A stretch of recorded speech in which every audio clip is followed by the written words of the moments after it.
언니는 그 팩 하나 받아.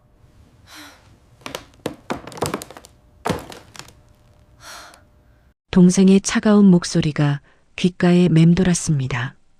변호사 사무실, 아버지 유산 분할 현장이었어요. 계모와 동생들은 회사 지분 3조 원, 강남 빌딩 500억, 아파트 300억, 모든 것을 가져갔습니다. 저 강은하에게 남은 건 할머니의 다 쓰러져가는 시골 폐가 한 채뿐이었어요. 500만 원도 안 될 텐데요. 부동산의 냉정한 평가였습니다. 동생들은 웃었어요. SNS에 제 폐가 사진을 올리며 조롱했죠. 언니, 거기서 농사나 지어. 재벌 2세 장녀. 하지만 저는 그 누구보다 초라했습니다. 그날 밤, 폐가에 홀로 앉아 울었어요. 그때 발견했습니다. 할머니가 평생 잠가두셨던 낡은 곳간. 마을 이장님이 건네준 녹슨 열쇠로 자물쇠를 열었어요. 그리고 바닥 아래 아무도 몰랐던 그곳에서 제 인생을 바꿀 무언가를 발견했습니다. 할머니, 이게 뭐예요? 손이 떨렸어요.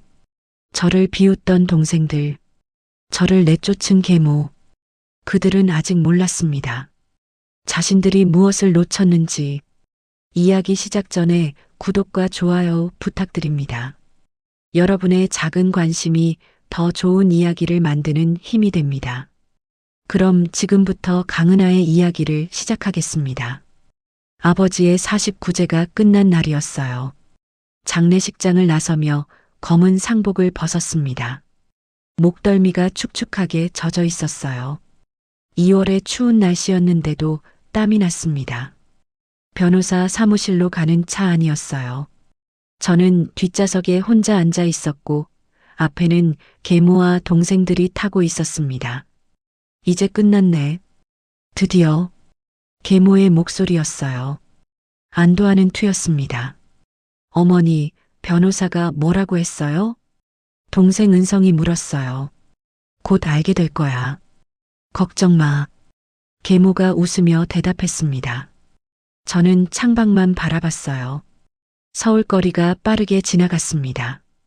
고층 빌딩들, 명품 매장들, 강남의 화려한 불빛들이요. 강상그룹, 시가총액 3조 원. 아버지가 평생을 바쳐 일군 회사였어요. 건설과 유통을 아우르는 대기업이었습니다. 그리고 저는 그 회사의 장녀였어요. 강은하, 35살. 하지만 차 안에서 저는 투명 인간 같았습니다. 은주야, 너 어제 본 가방 샀어? 계모가 여동생에게 물었어요. 아니요. 장례식이라 참았어요. 은주가 대답했습니다. 이제 사도 돼. 곧 돈 들어올 테니까. 계모가 웃었어요. 저는 입술을 깨물었습니다. 아버지가 돌아가신 지 2달. 장례를 치르는 내내 계모와 동생들은 유산 이야기만 했어요. 장례식장 빈소에서도, 조문객들이 돌아간 뒤에도, 심지어 영정사진 앞에서도요. 은하 언니는 뭐 받을 거예요? 은주가 갑자기 저를 돌아봤어요. 저는 대답하지 않았습니다. 언니한테 줄 게 있겠어? 회사 일도 안 하잖아. 은성이 비웃으며 말했어요. 맞는 말이었어요. 저는 회사 일을 하지 않았습니다. 아버지는 제게 경영을 가르치지 않으셨어요. 대신 은성에게 모든 걸 물려주셨죠. 부사장님이라고 불리는 동생, 32살의 오만한 남자. 저는 그저 강상그룹 장녀라는 이름뿐이었습니다. 차가 법무법인 건물 앞에 멈췄어요. 태평양 법무법인. 30층짜리 유리 건물이었습니다. 엘리베이터를 타고 15층까지 올라갔어요. 계모와 동생들이 앞서 걸어갔고 저는 뒤따라갔습니다. 회의실 문이 열렸어요. 큰 탁자가 있었고 변호사 2명이 서류를 펼쳐놓고 앉아 있었습니다. 어서 오세요. 앉으세요. 변호사가 말했어요. 계모가 상석에 앉았습니다. 은성과 은주가 양옆에 앉았어요. 저는 맨 끝자리에 앉았습니다. 고인의 유산 분할에 대해 말씀드리겠습니다. 변호사가 서류를 들었어요. 먼저 회사 지분입니다. 강상그룹 주식 65%, 시가 약 3조 원어치는. 변호사가 잠시 멈췄습니다. 부인 박미선 여사와 아드님 강은성 씨, 따님 강은주 씨 세 분이 균등 분할하십니다. 계모가 고개를 끄덕였어요. 이미 알고 있다는 표정이었습니다. 다음은 부동산입니다. 강남 빌딩 3동, 시가 약 500억 원은 부인께서 단독 상속하십니다. 네. 계모의 목소리가 차분했어요. 그리고 아파트 5채, 총 시가 약 300억 원은 아드님과 따님께서 나눠 가지십니다. 은성과 은주가 서로 눈을 마주쳤어요. 웃고 있었습니다. 차량 6대와 회원권 등 기타 자산은. 변호사가 계속 설명했어요. 저는 가만히 앉아 있었습니다. 제 이름은 한 번도 나오지 않았어요. 정말이지, 한 번도요. 그리고 변호사가 마지막 서류를 꺼냈습니다. 장녀 강은하 씨께는 드디어 제 이름이 나왔어요. 저는 숨을 죽였습니다. 고인의 친모, 그러니까 할머니께서 사시던 충청남도 청양군 소재 주택 한 채를 상속하십니다. 할머니 집? 저는 눈을 깜빡였어요. 그게 어디에 있는 집인가요? 시골입니다. 청양군 작은 마을이에요. 한옥으로 지어진 오래된 집이고요. 변호사가 사진을 보여줬어요. 낡은 기와집이었습니다. 지붕이 일부 무너져 있었고 담장도 허물어진 곳이 많았어요. 이게 뭐야? 은성이 사진을 보더니 웃음을 터뜨렸어요. 언니, 이거 받는 거예요? 진짜? 은주도 웃었습니다. 시간은 얼마나 되나요? 계모가 물었어요. 정확한 감정은 필요하지만 낡은 한옥이라 많이 나오진 않을 겁니다. 아마 500만 원 정도? 변호사의 대답이었어요. 500만 원. 은성과 은주는 배를 잡고 웃었어요. 500만 원. 언니는 500만 원. 우린 3조 받았는데. 저는 아무 말도 하지 못했습니다. 언니는 그 팩 하나 받아. 은성이 비웃으며 말했어요. 폐가 맞는 말이었어요. 사진 속 집은 완전히 폐가였습니다. 그 집도 곧 무너질 텐데. 계모가 차갑게 말했어요. 빨리 정리하고 서울로 올라오세요. 같이 살아야죠. 같이 살다니. 저는 고개를 저었어요. 아니요. 괜찮습니다. 뭐가 괜찮아요? 그 폐가에서 살 거예요? 계모의 목소리가 날카로워졌어요. 저는 대답하지 않았습니다. 회의실을 나왔어요. 계모와 동생들은 엘리베이터를 타고 내려갔습니다. 저는 혼자 남았어요. 복도 창문 너머로 서울이 보였습니다. 한강이 흐르고 빌딩들이 빽빽이 서 있었어요. 저 빌딩 중 3개가 우리 거였어요. 아니, 이제는 계모와 동생들 거였습니다. 저는 아무것도 아니었어요. 재벌 2세 장녀. 하지만 500만 원짜리 폐가 하나 받은 사람. 핸드폰이 울렸어요. 은주였습니다. 언니 호호 내가 폐가 인증샷 올려줄게 호호. 문자였어요. 저는 핸드폰을 꺼버렸습니다. 그날 저녁 집으로 돌아왔어요. 아파트였습니다. 강남 대치동 아파트. 아버지께서 제 이름으로 사주신 곳이었어요. 하지만 이제 이 집도 제 거라고 할 수 없었어요. 유산 목록에 없었으니까요. 거실에 앉아 할머니를 떠올렸습니다. 할머니는 5년 전에 돌아가셨어요. 시골에서 평생을 사셨던 분이었습니다. 아버지가 재벌이 된 후에도 서울로 올라오시지 않으셨어요. 나는 여기가 좋아. 은하야, 너도 가끔 놀러와. 할머니께서 그러셨어요. 어렸을 때 여름방학이면 할머니 집에 놀러 갔었습니다. 넓은 마당, 장독대, 우물이 있는 오래된 한옥이었어요. 할머니는 저를 무척 아꼈어요. 은하는 착하구나. 욕심이 없어. 할머니께서 제 머리를 쓰다듬으시며 말씀하셨어요. 은성이랑 은주는 뭐든지 갖고 싶어 하는데 너는 달라. 그때는 그 말 뜻을 몰랐어요. 지금은 알 것 같았습니다. 저는 정말 아무것도 바라지 않았어요. 가족들이 행복하면 됐습니다. 하지만 그게 잘못이었을까요? 아무것도 바라지 않았더니 정말 아무것도 받지 못했어요. 핸드폰에 SNS 알림이 떴습니다. 은주가 사진을 올렸더군요. 할머니 집 사진이었어요. 무너진 기와 지붕, 허물어진 담장. 글도 있었습니다. 우리 언니 유산 키읔키읔키읔 500만 원 패가 키읔키읔키읔. 댓글이 달렸어요. 헐 진짜? 재벌 아니었어? 삼조 받은 거 부럽다 유유. 언니 불쌍. 저는 핸드폰을 내려놨습니다. 창밖을 봤어요. 서울의 밤은 화려했습니다.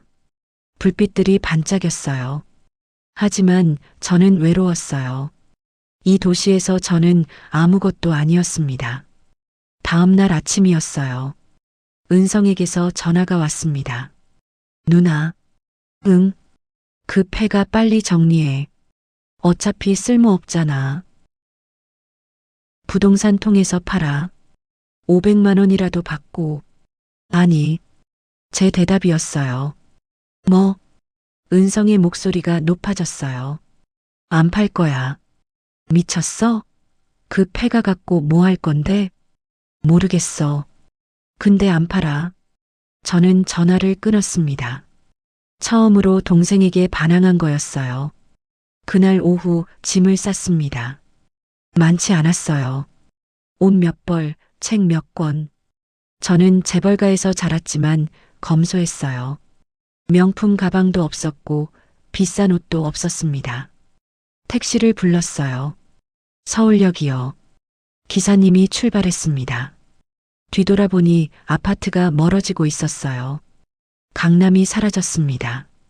저는 앞만 봤어요. 서울역에서 기차를 탔습니다.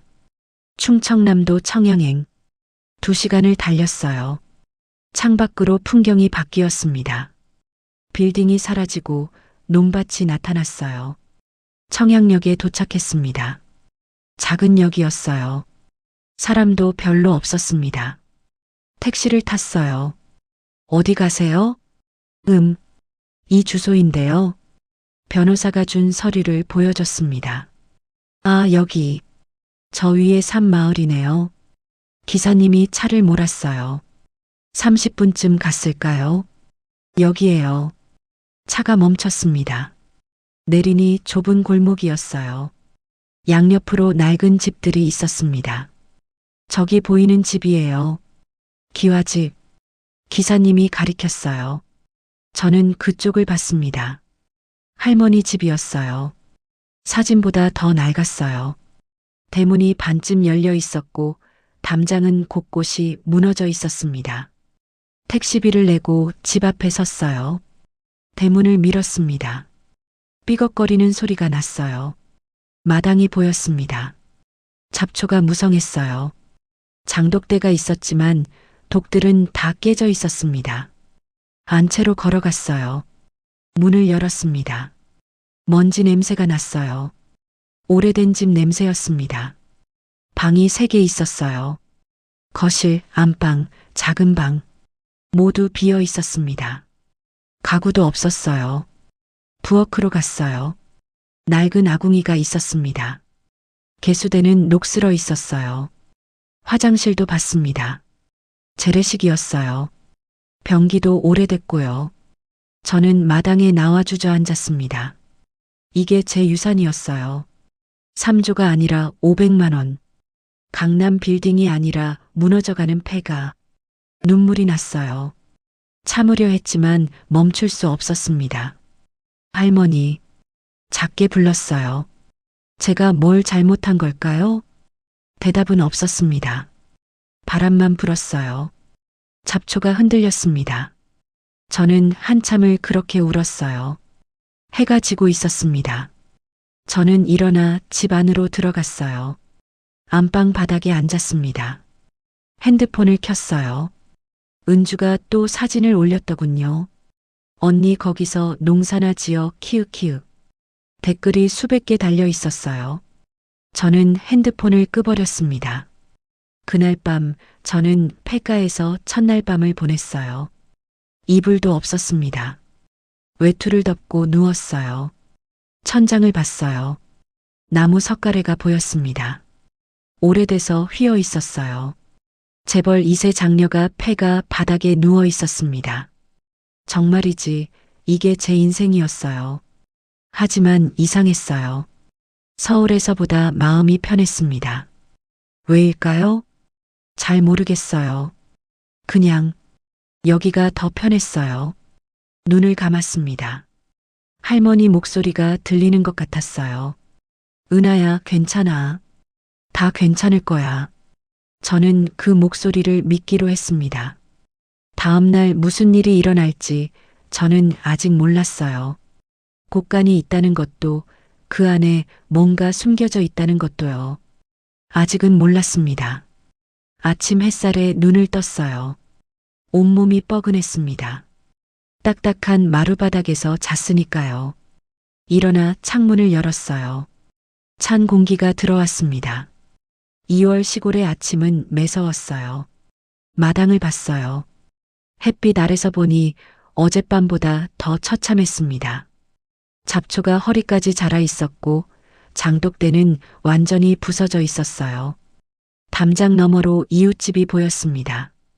저기 누구야? 낯선 목소리가 들렸어요. 담 너머로 할머니 한 분이 고개를 내밀고 계셨습니다. 안녕하세요. 저는 은하 씨구나. 서울 살던 은하. 할머니께서 환하게 웃으셨어요. 어떻게 아세요? 네 할매가 사진 보여주셨지. 손녀 자랑 엄청 하셨어. 가슴이 뭉클했어요. 어서 나와봐. 밥은 먹었어? 할머니께서 손짓하셨습니다. 저는 대문을 나가 이웃집으로 갔어요. 할머니께서 따뜻한 된장찌개를 내오셨습니다. 먹어. 많이 먹어. 감사합니다. 할머니와 마주 앉아 밥을 먹었어요. 서울에선 늘 혼자 먹었는데 누군가와 함께 먹으니 밥맛이 달랐습니다. 네 할매가 그러셨어. 은하는 착하다고. 욕심이 없다고. 그래서 니만 집을 물려주셨나 보구나. 할머니의 말씀이었어요. 저는 고개를 숙였습니다. 근데 그 집이 좀 많이 낡았지? 네. 지붕도 무너지고 기둥도 썩었어. 겨울에 눈 오면 위험할 거야. 맞는 말씀이었어요. 밥을 다 먹고 집으로 돌아왔습니다. 햇빛 아래서 집을 제대로 살펴봤어요. 지붕 기와가 반 이상 깨져 있었습니다. 비가 오면 물이 새겠더군요. 벽도 갈라져 있었어요. 금이 여기저기 가 있었습니다. 기둥을 만져봤어요. 나무가 무르게 썩어 있었습니다. 손으로 누르자 부스러졌어요. 이 집은 정말 곧 무너질 것 같았어요. 부동산에 전화를 걸었습니다. 여보세요. 집 감정 좀 부탁드리려고요. 네, 주소 알려주세요. 주소를 알려줬어요. 아, 거기 아는 데네요. 한옥이죠? 네. 솔직히 말씀드리면 많이 나오진 않을 거예요. 얼마 정도요? 500만 원도 어려울 것 같은데요. 집이 너무 낡아서요. 변호사 말이 맞았습니다. 수리하면 얼마나 들까요? 지붕만 해도 2천만 원은 들겠네요. 기둥까지 다 바꾸면 5천은 넘을 거예요. 5천만 원. 저한텐 그 돈이 없었어요. 알겠습니다. 감사합니다. 전화를 끊었어요. 마당에 주저앉았습니다. 정말이지 막막했어요. 그때 핸드폰이 울렸습니다. 은성이었어요. 받지 않으려다 받았습니다. 여보세요. 누나, 거기 어때? 목소리가 이상했어요. 비웃고 있는 것 같았습니다. 괜찮아. 정말 지붕은 안 무너졌어? 누나, 거기서 농사나 지어. 재벌 딸이 농사 어울리는데? 웃음소리가 들렸어요. 저는 전화를 끊었습니다. 손이 떨렸어요. 화가 났습니다. 아니, 서러웠어요. 평생 동생이라고 챙겼는데 이렇게 조롱당해야 하나요? 핸드폰에 알림이 또 떴어요. 은주 SNS였습니다. 새 사진이 올라와 있었어요. 명품 가방 사진이었습니다. 5천만 원짜리였어요. 캡션이 있었어요. 유산으로 산 첫 가방 언니는 폐가, 난 에르메스 키읔키읔. 댓글이 달려 있었습니다. 부럽다 유유. 언니 불쌍 키읔키읔. 재벌 자식 차이 디귿디귿. 저는 핸드폰을 던져버리고 싶었어요. 하지만 참았습니다. 대신 일어나 집안을 청소하기 시작했어요. 먼지를 털고 거미줄을 쳤습니다. 온종일 청소했어요. 해질 무렵이 되자 조금은 나아 보였습니다. 마당도 정리했어요. 잡초를 뽑고 깨진 장독 조각들을 치웠습니다. 땀이 났어요. 서울에선 한 번도 이런 일을 해본 적 없었습니다. 하지만 나쁘지 않았어요. 몸을 움직이니까 머리가 비워지는 것 같았습니다. 저녁이 됐어요. 이웃 할머니께서 또 찾아오셨습니다. 은하야, 밥 먹어라. 반찬을 들고 오셨어요. 감사합니다. 혼자 사는데 굶으면 안 되지. 할머니 덕분에 저녁을 먹을 수 있었어요. 그날 밤이었습니다. 핸드폰이 울렸어요. 계모였습니다. 받았어요. 여보세요. 은하 씨. 차가운 목소리였어요. 네. 거기서 뭐 하는 거예요? 청소하고 있어요. 청소? 그 폐가를요? 네. 한숨 소리가 들렸어요. 은하 씨, 정신 차려요. 그 집은 쓸모없어요. 빨리 팔고 서울로 올라오세요. 같이 살아야죠. 같이 살다니. 저는 고개를 저었어요. 싫습니다. 뭐라고요? 계모의 목소리가 높아졌어요. 전 여기 있을래요. 미쳤어요? 그 폐가에서 어떻게 살아요? 모르겠어요. 근데 여기 있을 거예요. 은하 씨, 전 할머니가 물려주신 집이에요. 지킬 거예요. 처음으로 계모에게 강하게 말했습니다. 그래요. 좋을 대로 하세요.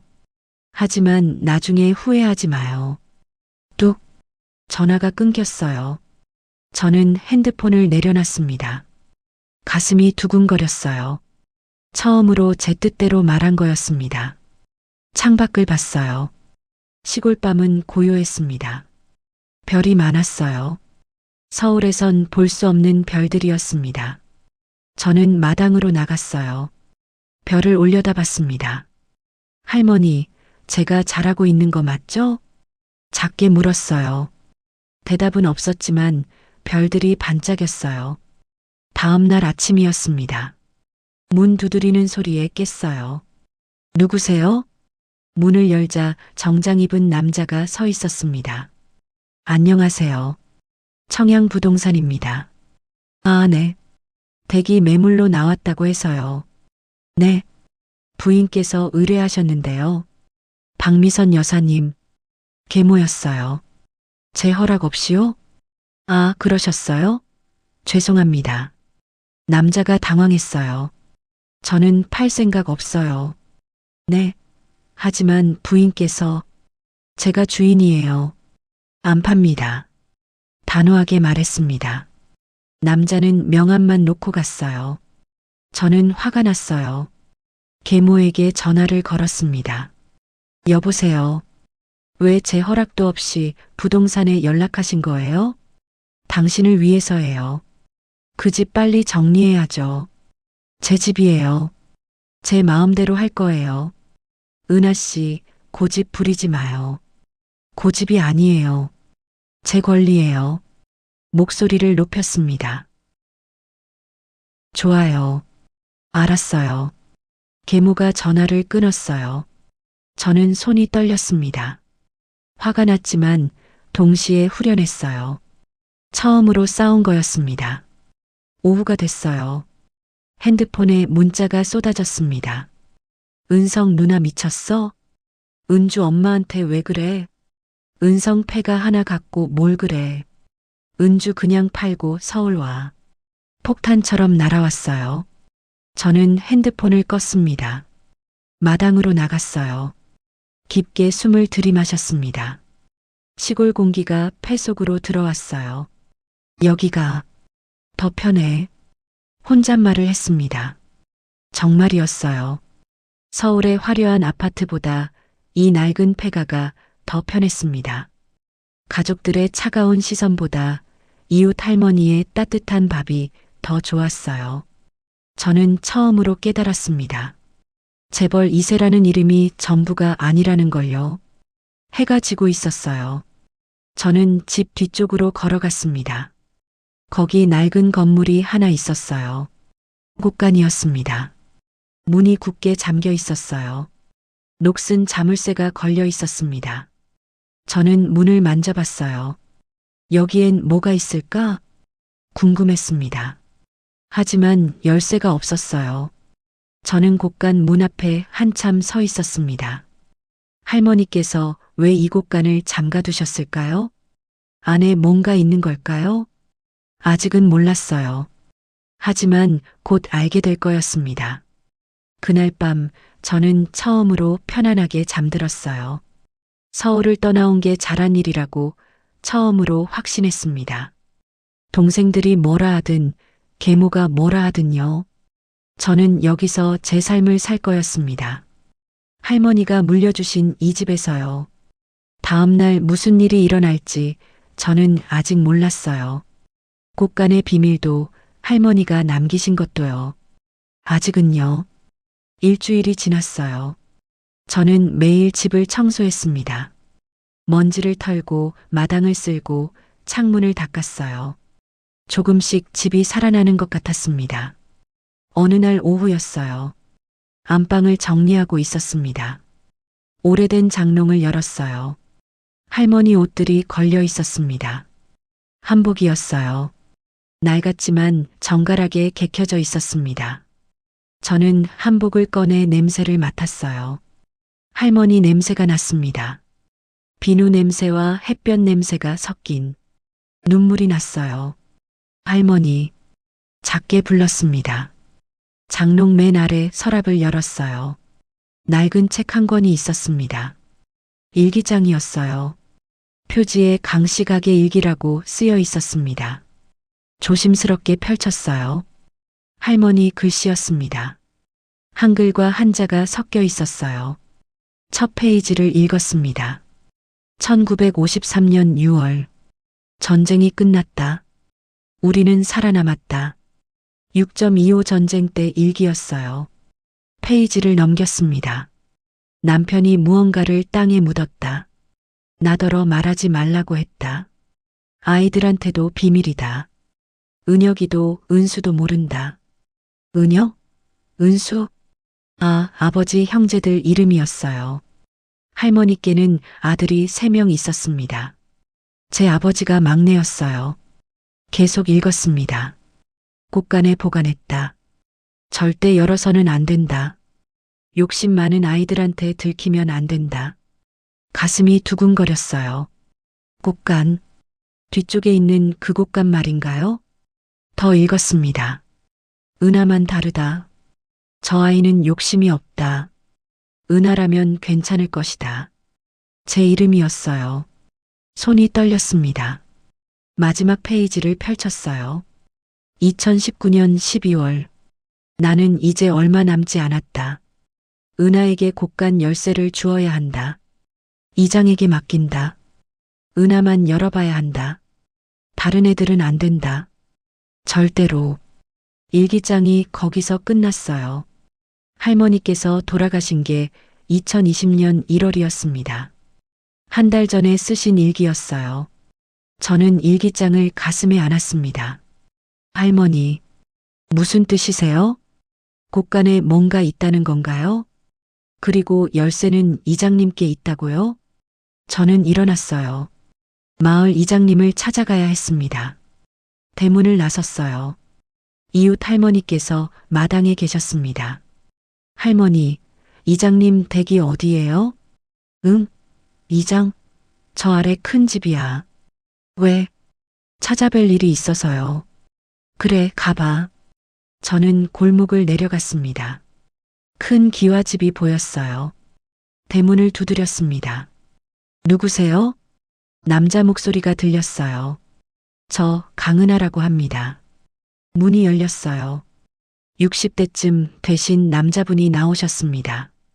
아, 은하 씨. 네 할매 손녀지? 네, 안녕하세요. 어서 와. 들어와.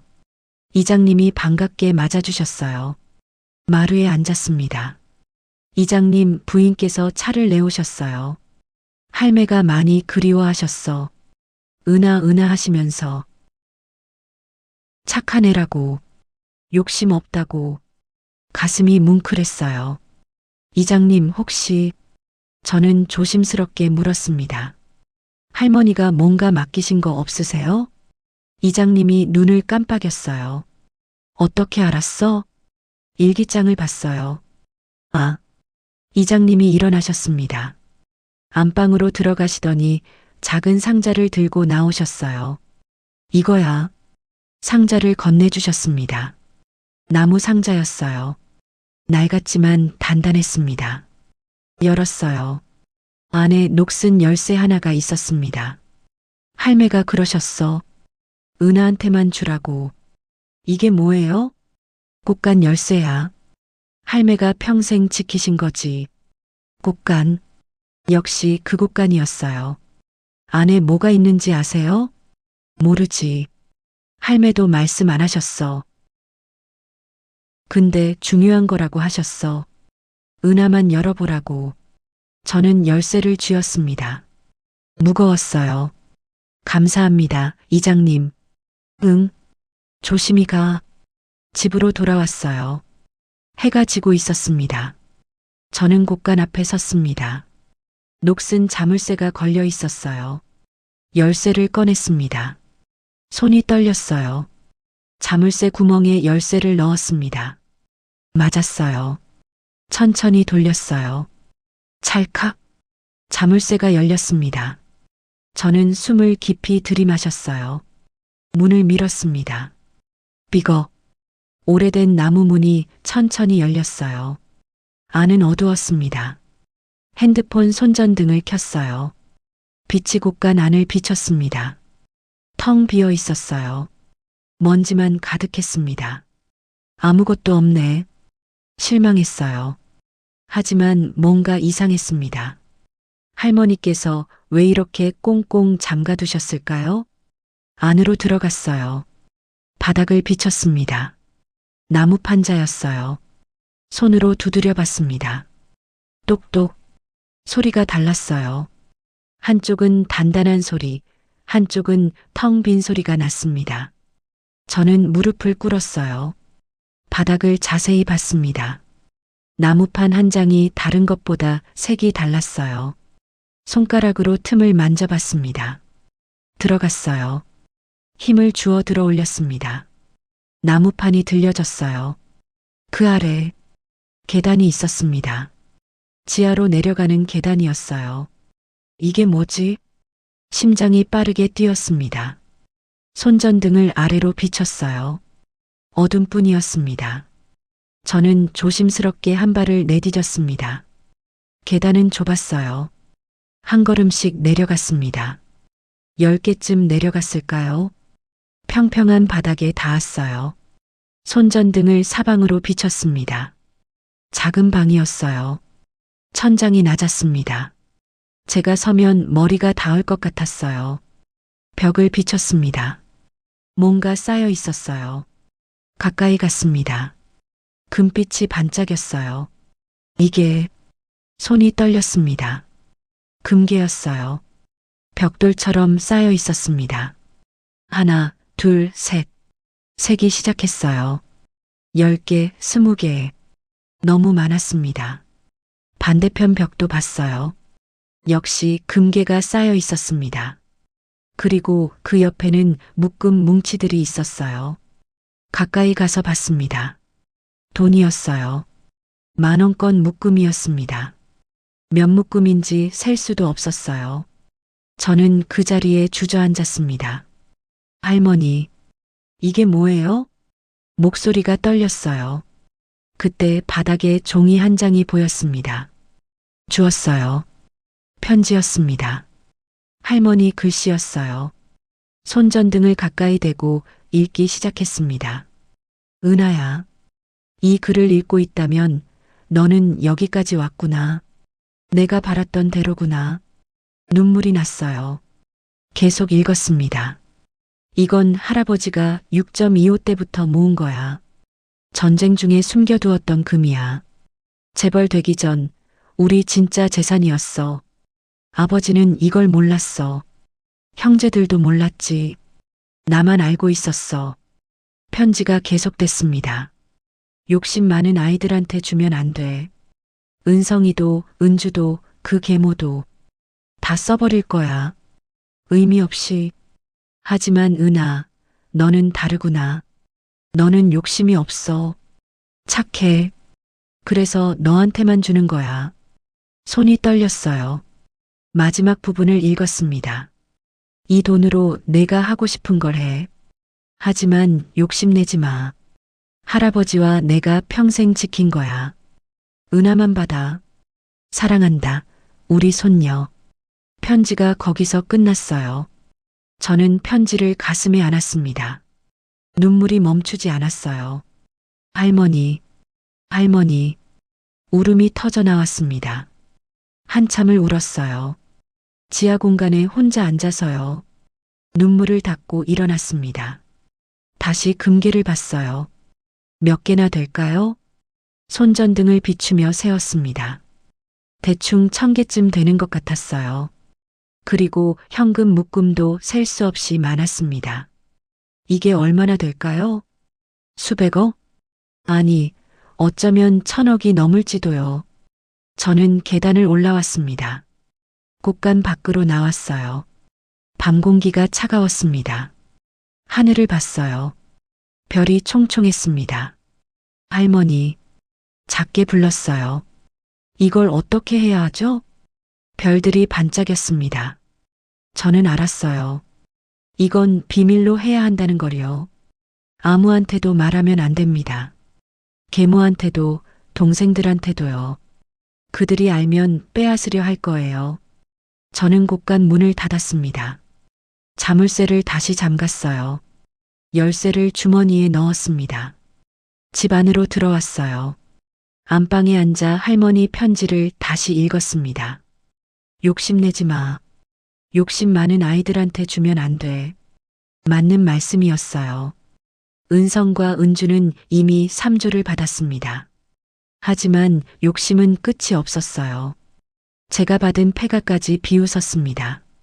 그들이 이 금괴를 알게 되면 틀림없이 빼앗으려 할 거예요. 법적으로든 협박으로든요. 저는 결심했습니다. 비밀로 하겠다고요. 할머니께서 저만 믿고 맡기신 거니까요. 그날 밤 저는 처음으로 확신했어요. 할머니께서 왜 저한테만 이 집을 주셨는지요. 폐가가 아니었습니다. 진짜 유산이 숨겨져 있었던 거예요. 500만 원이 아니라 수백억이요. 저는 창밖을 봤어요. 곳간이 보였습니다. 달빛 아래 조용히 서 있었어요. 할머니, 지킬게요. 작게 중얼거렸습니다. 절대 욕심내지 않을게요. 바람이 불었어요. 창문이 살랑 흔들렸습니다. 할머니께서 대답하시는 것 같았어요. 다음 날부터 저는 더 조심하기로 했습니다. 아무한테도 말하지 않기로요. 특히 가족들한테요. 하지만 운명은 제 생각대로 흘러가지 않았어요. 곧 누군가 의심하기 시작할 거였습니다. 그리고 그들이 찾아올 거예요. 폐가에 숨겨진 비밀을 캐려고요. 아직은 몰랐습니다. 얼마나 큰 위기가 올지요. 며칠이 지났어요. 저는 평소처럼 생활했습니다. 집을 청소하고 마당을 쓸고 조용히 지냈어요. 하지만 마음속은 복잡했습니다. 꽃간 아래 그 엄청난 금괴들이 계속 떠올랐어요. 매일 밤 확인하러 내려갔습니다. 정말 있는지 꿈은 아닌지요. 금괴는 그대로 있었어요. 달빛을 받아 은은하게 빛났습니다. 이걸 어떻게 하지? 혼잣말을 했어요. 은행에 맡겨야 할까요? 아니면 그냥 놔둬야 할까요? 잘 모르겠었습니다. 어느 날 아침이었어요. 이웃 할머니께서 또 찾아오셨습니다.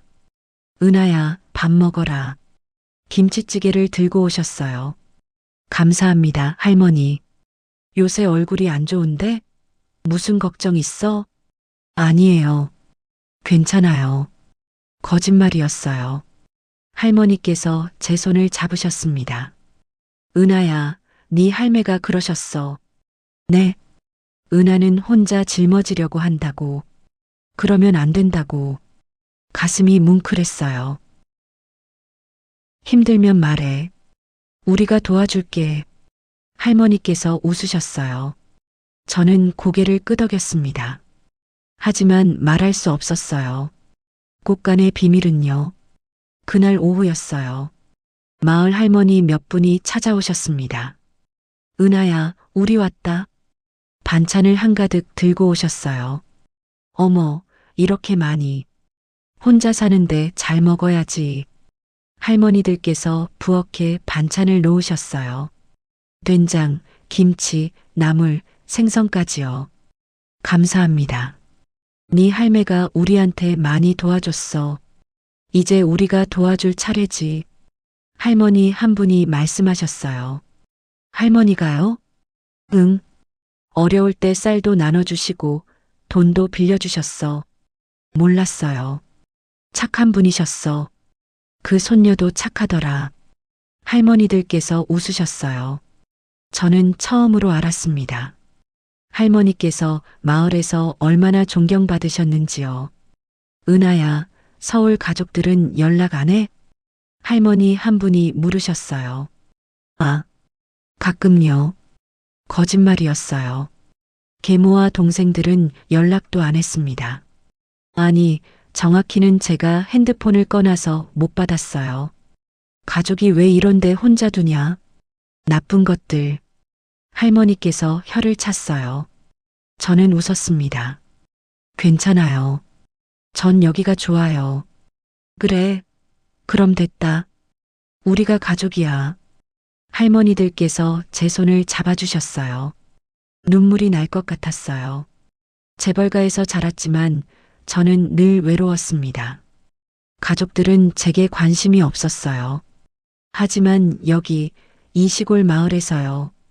처음으로 사람들의 따뜻함을 느꼈어요. 할머니들이 돌아가신 후였어요. 저는 마당에 앉아 생각했습니다. 저분들한테 뭔가 해드리고 싶어. 곳간의 금괴가 떠올랐어요. 할머니께서 말씀하셨죠. 내가 하고 싶은 걸 해라고요. 하지만 아직은 때가 아니었어요. 조심해야 했습니다. 그날 저녁이었어요. 핸드폰을 켰습니다. 부재중 전화가 50통이 넘었어요. 대부분 계모와 동생들이었습니다. 문자도 쌓여 있었어요. 은성 누나 전화 왜 안 받아? 은주 진짜 폐가에서 사는 거야? 계모 은하 씨 연락 주세요. 저는 한숨을 쉬었어요. 전화를 걸까 말까 고민하다가 계모에게 전화했습니다. 여보세요. 은하 씨, 왜 전화를 안 받아요? 계모의 목소리가 날카로웠어요. 죄송해요. 핸드폰을 꺼뒀어요. 거기서 뭐 하는 거예요? 청소하고 살고 있어요. 아직도 그 폐가에? 네. 한숨 소리가 들렸어요. 은하 씨, 정말 답답하네요. 그 집 팔고 서울 올라와요. 안 팔 거예요. 왜요? 거기 뭐가 있다고요? 계모의 목소리가 의심스러웠어요. 가슴이 철렁했습니다. 아무것도 없어요. 그냥 할머니 집이라서요. 정말 아무것도 없어요? 네. 집수리는 어떻게 할 거예요? 돈 있어요? 천천히 할게요. 은하 씨, 솔직히 말해요. 거기 뭔가 있는 거 아니에요? 심장이 빠르게 뛰었어요. 없어요. 정말 아무것도 없어요. 그럼 왜 안 팔아요? 제가 여기서 살고 싶어서요. 계모는 한참 말이 없었어요. 알았어요. 하지만 나중에 후회하지 마요. 뚝, 전화가 끊겼습니다. 저는 핸드폰을 내려놨어요. 손이 떨렸습니다. 계모가 의심하고 있었어요. 거기 뭔가 있는 거 아니에요? 그 말이 귓가에 맴돌았습니다. 저는 창밖을 봤어요. 곳간이 보였습니다. 조심해야 해. 혼잣말을 했어요. 다음 날 아침이었어요. 마을 이장님이 찾아오셨습니다. 은하 씨, 잠깐 나와봐. 네. 밖으로 나갔어요. 이장님이 심각한 표정이셨습니다. 어제 이상한 사람이 마을에 왔어. 네. 정장 입은 남자. 네 집 사진 찍고 갔어.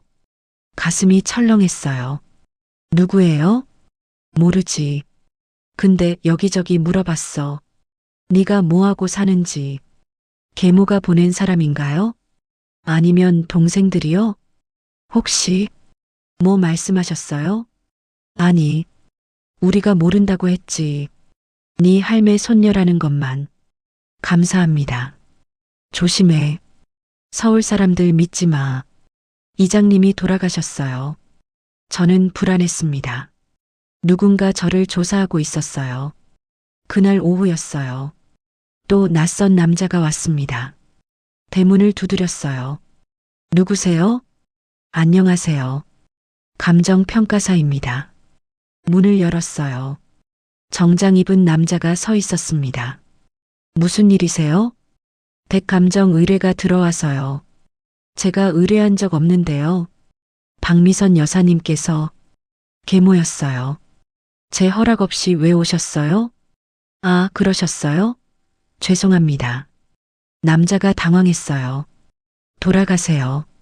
하지만 일단 와서 돌아가세요. 목소리를 높였습니다. 남자는 명함만 놓고 갔어요. 저는 화가 났어요. 계모에게 전화를 걸었습니다. 왜 제 허락도 없이 사람을 보내세요? 집 상태 확인하려고요. 제 집이에요. 은하 씨, 흥분하지 마요. 제발 그만하세요. 전 가만히 있고 싶어요. 가만히? 그 폐가에서? 네. 은하 씨, 정말 거기 뭐가 있는 거 아니에요? 또 같은 질문이었어요. 없어요. 전화를 끊었습니다. 저는 앉아서 머리를 쥐어뜯었어요. 이러다 들키면 어떡하지? 두려웠습니다. 그날 저녁이었어요. 이웃 할머니께서 또 찾아오셨습니다. 은하야, 얼굴이 왜 그래? 아, 아니에요. 무슨 일 있어? 할머니께서 제 손을 잡으셨어요. 저는 참았던 눈물이 터졌습니다.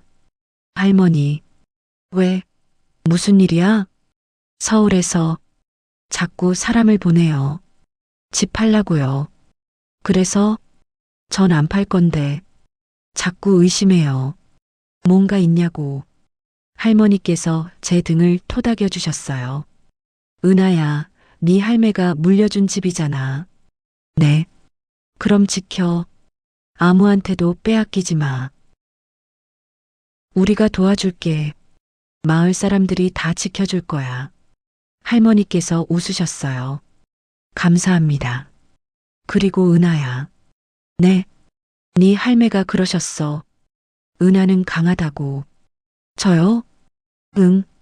겉으론 약해 보여도 속은 강철 같다고. 저는 처음 들었어요. 할머니께서 저를 그렇게 생각하셨다니요.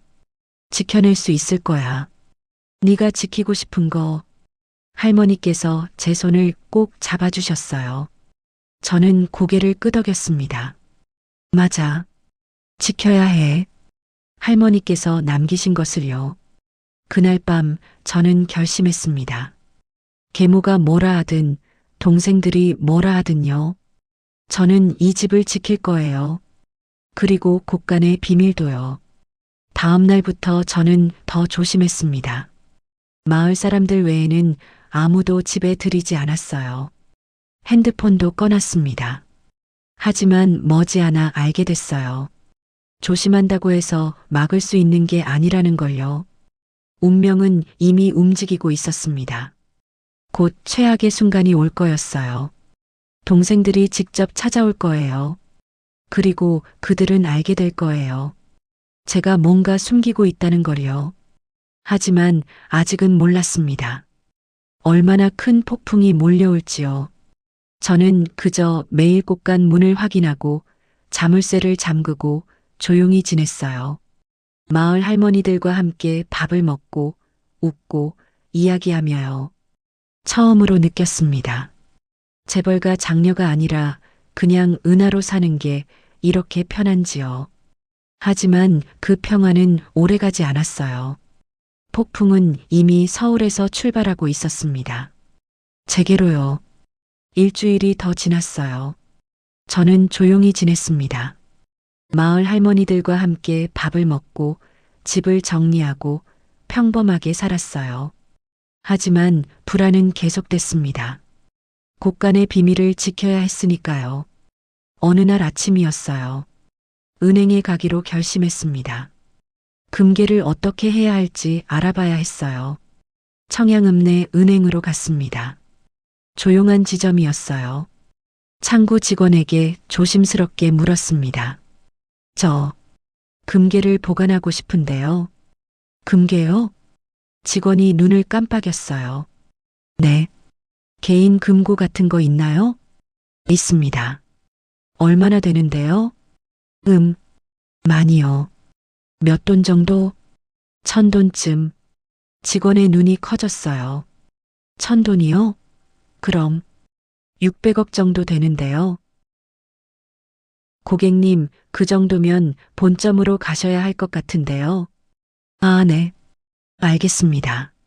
저는 서둘러 은행을 나왔어요. 실수였습니다. 너무 큰 금액을 말해버렸어요. 조심해야 하는데 집으로 돌아오는 길이었어요. 핸드폰이 울렸습니다. 모르는 번호였어요. 받지 않으려다 받았습니다. 여보세요? 은하 씨? 은성 목소리였어요. 응. 요새 뭐해? 연락도 안 하고. 그냥 지내. 폐가에서 잘 살아? 비웃는 투였어요. 응. 근데 말이야. 은성의 목소리가 달라졌어요. 누나 요새 은행 자주 간다며? 가슴이 철렁했습니다. 누가 그래? 알 사람이 알지. 누나, 혹시 뭐 숨기는 거 없어? 없어. 정말? 정말이야. 이상한데. 폐가밖에 없는데 왜 은행을 가? 그냥 통장 만들려고. 통장? 누나 서울에 통장 있잖아. 시골에도 필요해서. 거짓말이었어요. 은성은 한참 말이 없었어요. 누나, 솔직히 말해. 거기 뭔가 있지? 없다니까. 그럼 내가 직접 가볼게. 뭐? 곧 갈게. 뭐가 있는지 직접 볼 거야. 뚝. 전화가 끊겼어요. 저는 그 자리에 멈춰 섰습니다. 은성이 온다고요? 집으로 뛰어갔어요. 숨이 찼습니다. 대문을 열고 들어왔어요. 곳간을 봤습니다. 자물쇠는 잘 잠겨 있었어요. 어떡하지? 혼잣말을 했어요. 은성이 오면 틀림없이 뒤질 거예요. 곳간도 집 안도요. 그날 저녁이었어요. 이웃 할머니께 말씀드렸습니다. 할머니, 제 동생이 올 것 같아요. 그래, 좋은 일이네. 아니에요. 좋은 일이 아니에요. 제 표정을 보신 할머니께서 물으셨어요. 왜? 무슨 일이야? 집 때문에. 자꾸 의심해요. 의심? 뭘? 뭔가 숨긴 게 있냐고요. 할머니께서 제 손을 잡으셨어요. 은하야, 네 할매가 물려준 거 있지? 네. 중요한 거? 네. 그럼 지켜. 동생이든 누구든 보여주지 마. 할머니께서 단호하게 말씀하셨어요. 근데 어떻게요? 우리가 도와줄게. 할머니, 마을 사람들한테 말할게. 네 동생 오면 조심하라고. 감사합니다. 할머니께서 떠나신 후였어요. 저는 곳간으로 갔습니다. 자물쇠를 열고 안으로 들어갔어요. 바닥 나무판을 들어 올렸습니다. 지하로 내려갔어요. 금괴가 그대로 있었습니다. 달빛을 받아 은은하게 빛났어요. 할머니, 어떻게 해야 하죠? 작게 물었어요. 대답은 없었습니다. 저는 한참을 그곳에 앉아 있었어요. 이틀 후였습니다. 아침 일찍 차 소리가 들렸어요. 대문 앞에 차가 멈췄습니다. 밖을 봤어요. 은성이었어요. 혼자가 아니었습니다. 은주도 함께 왔어요. 두 사람이 차에서 내렸습니다. 누나, 은성이 불렀어요. 저는 대문을 열었습니다. 왜 왔어? 보고 싶어서. 안 돼? 은성이 비웃으며 말했어요. 여기가 그 유명한 폐가구나. 은주가 집을 둘러봤어요. 우와, 진짜 낭네. 곧 무너지겠다. 용건만 말해. 제가 차갑게 말했어요. 용건? 그냥 누나 잘 사나 보러 왔지. 은성이 마당으로 들어왔어요. 들어오지 마. 왜? 내 누나 집인데. 내 집이야. 그래. 누나 집. 500만 원짜리. 은성과 은주가 웃었어요. 저는 주먹을 쥐었습니다. 은성이 집 안을 둘러봤어요. 여기 방은 몇 개야? 왜? 그냥 궁금해서. 은주가 안방으로 들어갔어요. 야, 여기 진짜 아무것도 없네. 나가. 왜 그래, 누나? 우리 가족인데. 은성이 부엌으로 갔어요. 저는 따라갔습니다. 그만하고 나가. 누나, 왜 이렇게 예민해? 뭐 숨기는 거 있어? 은성의 눈빛이 날카로워졌어요. 없어. 그래. 그럼 집 좀 둘러봐도 되지? 안 돼. 왜 안 돼? 내 집이니까. 은성이 웃었어요. 누나, 이상한데. 정말 뭔가 있는 거 아니야? 그때 은주가 밖에서 소리쳤어요. 오빠, 여기 뭔가 있어. 가슴이 철렁했습니다. 밖으로 뛰어나갔어요. 은주가 곳간 앞에 서 있었어요. 이게 뭐야? 창고. 그냥 빈 창고야. 자물쇠가 왜 이렇게 튼튼해? 은주가 자물쇠를 만졌어요. 낡은 집이라 도둑 조심하려고. 도둑? 여기 뭐 훔쳐갈 게 있어? 은성이 다가왔어요. 누나, 열어봐. 왜? 궁금하니까. 안 돼. 왜 안 돼? 내 거니까. 은성이 제 팔을 잡았어요. 누나, 열어. 싫어. 저는 팔을 뿌리쳤어요. 야, 강은아. 은성의 목소리가 높아졌어요. 분명히 뭔가 있어. 안 그러면 왜 이렇게 막아? 없다니까? 거짓말하지 마. 은성이 곳간 문을 흔들었어요. 자물쇠가 덜컹거렸습니다. 그만해. 저는 은성을 밀쳤어요. 은성이 비틀거렸어요. 뭐야, 진짜. 나가. 지금 당장 나가. 제 목소리가 떨렸어요. 은주가 핸드폰을 꺼냈어요. 오빠, 이거 찍자. 언니 미친 것 같아. 좋아. 은성이 핸드폰으로 저를 찍기 시작했어요. 누나, 왜 이렇게 숨겨? 거기 뭐가 있는데? 없어. 아무것도 없어. 눈물이 났어요. 그때였어요. 대문이 열렸습니다. 이웃 할머니들이 들어오셨어요. 여기 무슨 일이야? 은하야, 괜찮아? 할머니 세 분이 오셨어요. 누구세요? 은성이 물었어요.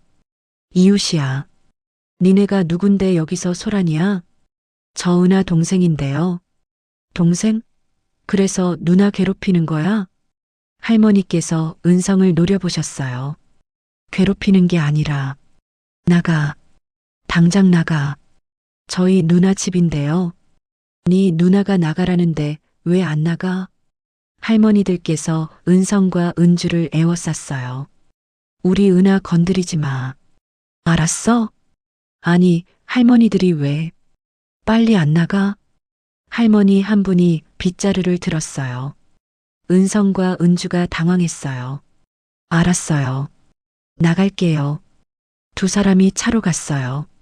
하지만 떠나기 전에 은성이 저를 봤어요. 누나, 이게 끝이 아니야. 꼭 알아낼 거야. 차가 출발했습니다. 먼지를 일으키며 사라졌어요. 저는 그 자리에 주저앉았습니다. 할머니들께서 저를 부축해 주셨어요. 괜찮아. 다 갔어. 감사합니다, 할머니. 우리가 있잖아. 걱정 마. 할머니들께서 집 안으로 데려가 주셨어요. 차를 끓여주시고 옆에 앉아주셨어요. 은하야, 동생들이 왜 저래? 욕심 때문이에요. 욕심? 제가 뭔가 숨긴다고 생각해요.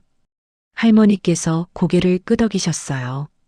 네 할매가 뭔가 물려주신 게 있구나. 말 안 해도 돼. 우리도 짐작하고 있어. 할머니, 네 할매가 검소하셨어도 평생 모으셨을 거야. 그게 뭔지 우린 몰라도 되고. 감사합니다. 지켜. 네 할매가 네한테만 준 거니까. 할머니께서 제 손을 꼭 쥐어주셨어요. 저는 울었어요. 처음으로 누군가 제 편이 되어준 기분이었습니다.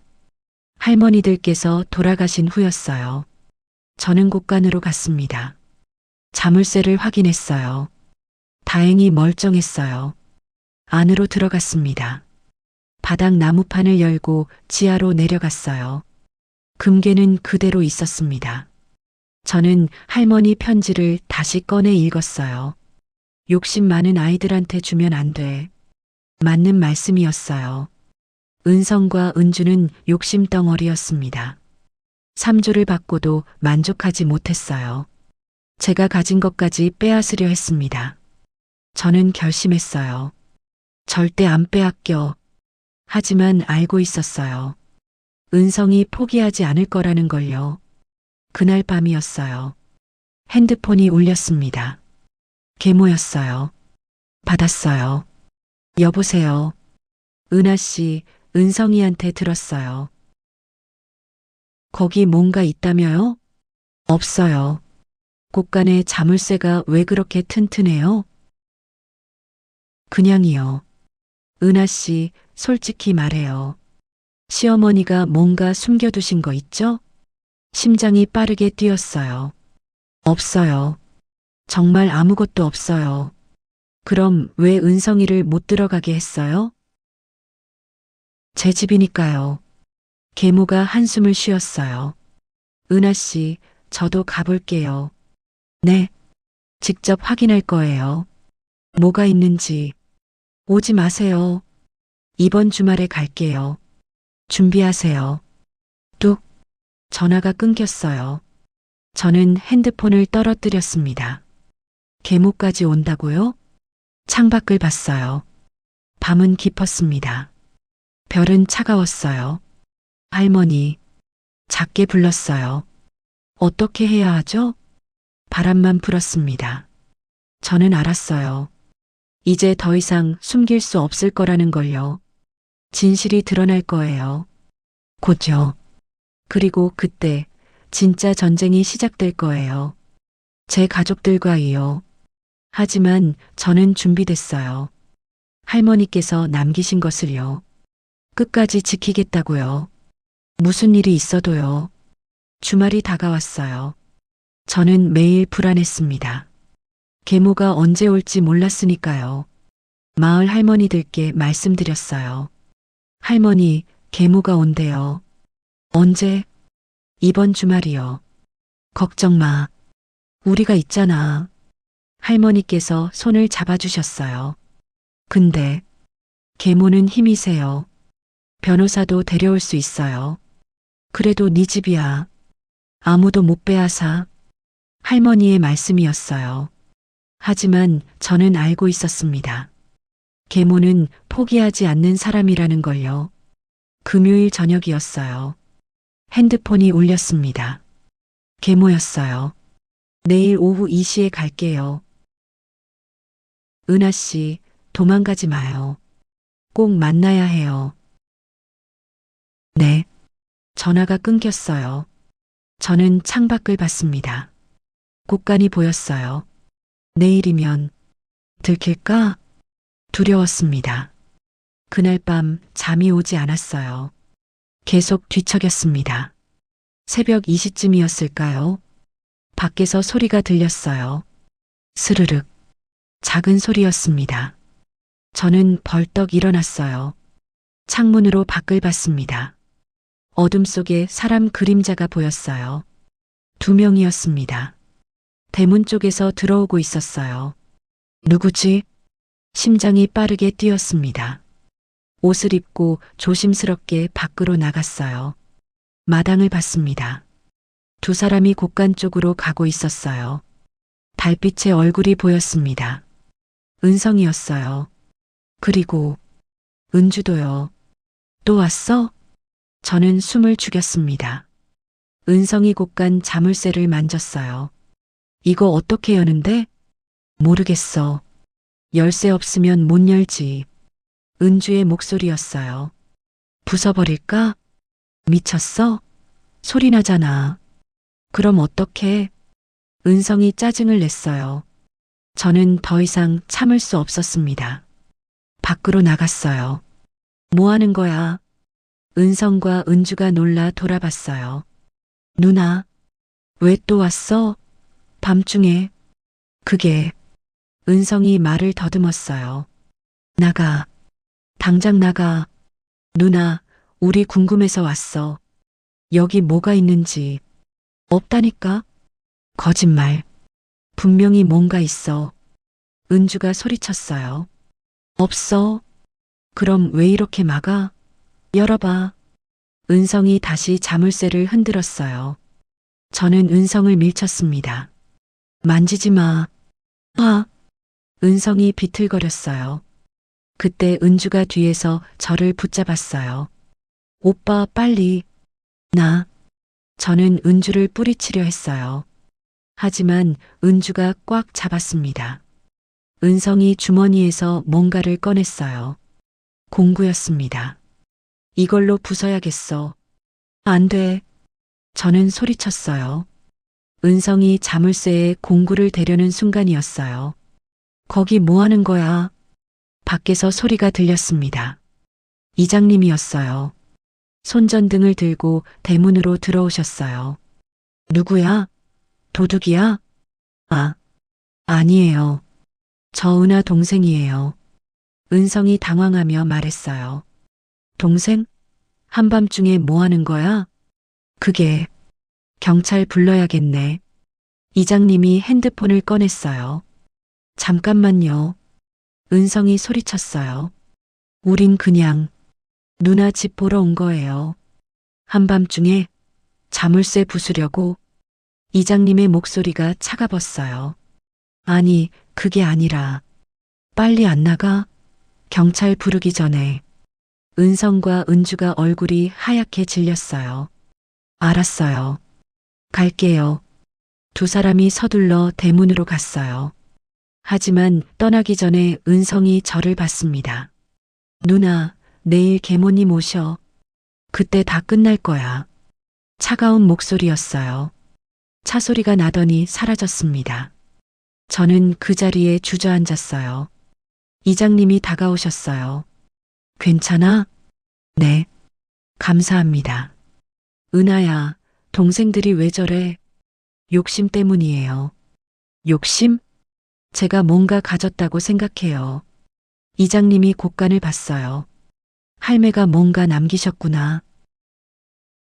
말 안 해도 돼. 나도 짐작하고 있어.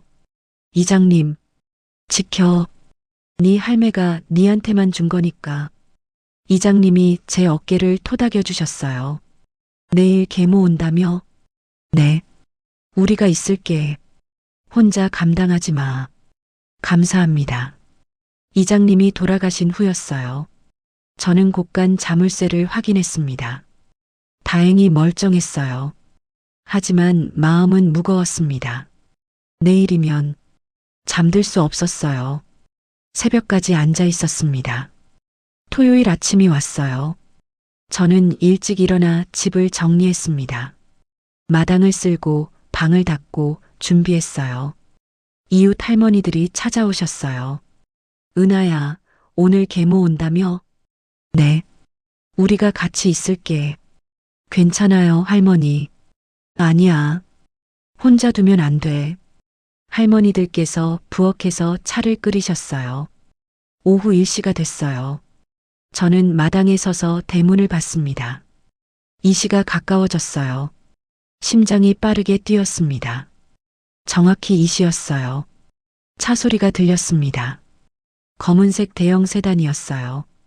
차가 멈췄습니다. 문이 열리고 계모가 내렸어요. 혼자가 아니었습니다. 정장 입은 남자 2명이 함께 있었어요. 변호사들이었습니다. 은하 씨, 계모가 저를 봤어요. 오셨어요. 네. 오늘은 확실히 정리하려고 왔어요. 차가운 목소리였어요. 계모가 마당으로 들어왔습니다. 변호사들도 따라왔어요. 집이 정말 낡았네요. 계모가 집을 둘러봤어요. 은하 씨, 솔직히 말해요. 여기 뭐가 있죠? 없어요. 거짓말하지 마요. 은성이한테 들었어요. 은성이가 뭐라고 했는데요? 곳간에 자물쇠가 튼튼하다고요. 뭔가 숨겨놓은 거 있다고요. 계모가 곳간 쪽을 봤어요. 저기가 곳간인가요?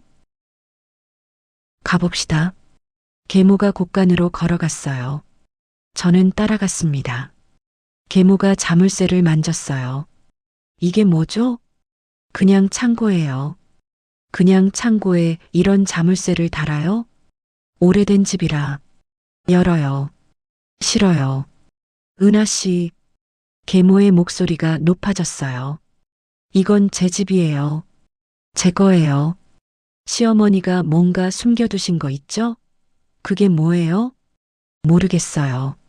거짓말. 계모가 소리쳤어요. 그때 변호사 한 명이 나섰어요. 부인, 법적으로 이 집은 은하 씨 소유입니다. 알아요. 하지만 시어머니 유산이 더 있다면 재분할해야죠. 그건 은하 씨 마지막으로 물을게요. 여기 뭐가 있어요? 계모가 저를 똑바로 봤어요. 저는 입술을 깨물었습니다. 없어요. 그럼 열어봐요. 증명해요.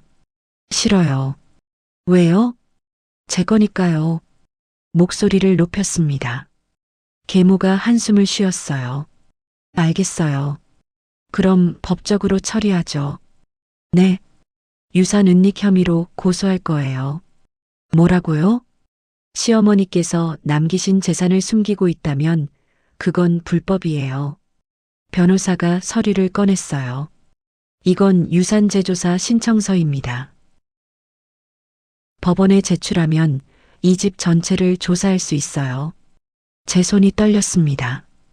그럼 곳간도 강제로 열 수 있고요. 변호사의 말이었어요. 저는 숨이 막혔습니다. 어떡하지? 그때였어요. 잠깐, 이웃 할머니께서 나오셨어요. 누구세요? 계모가 물었어요. 이웃이야. 당신들 누군데 여기서 소란이야? 저는 은하 씨 어머니고요. 어머니? 계모 아니야? 할머니께서 날카롭게 말씀하셨어요. 그렇긴 하지만 계모가 며느리 유산 뺏으려고 왔어? 뺏는 게 아니라 정당하게. 정당? 니네가 3조 받았잖아. 할머니께서 소리쳤어요. 다른 할머니들도 나오셨어요. 맞아. 3조 받고 뭐가 더 필요해? 욕심도 한도 끝도 없네. 할머니들께서 계모를 에워쌌어요. 이건 법의 문제예요. 계모가 차갑게 말했어요. 법? 사람 도리도 모르는 것들이 법을 말해? 할머니들, 물러서세요. 변호사가 나섰어요. 우린 안 물러서. 우리 은하 건드리지 마. 할머니들께서 단호했어요.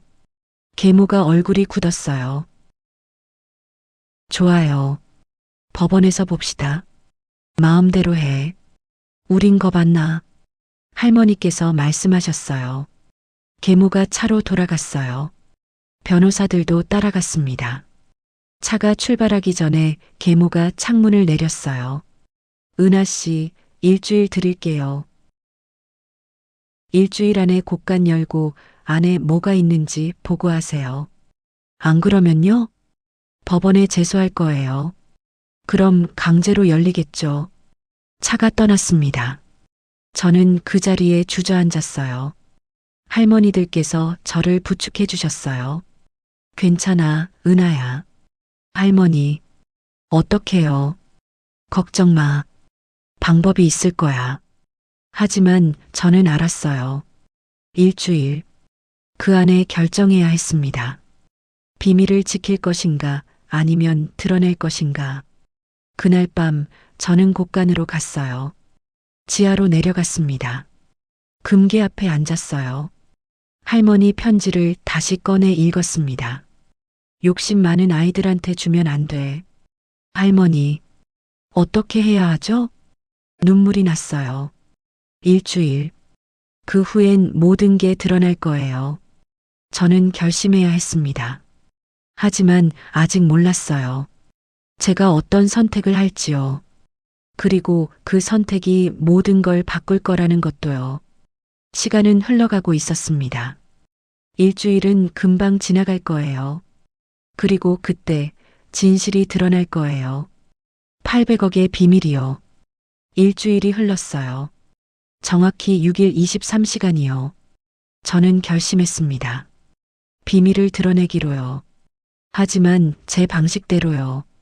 계모에게 먼저 알리는 게 아니라 세상에 공개하기로 했어요.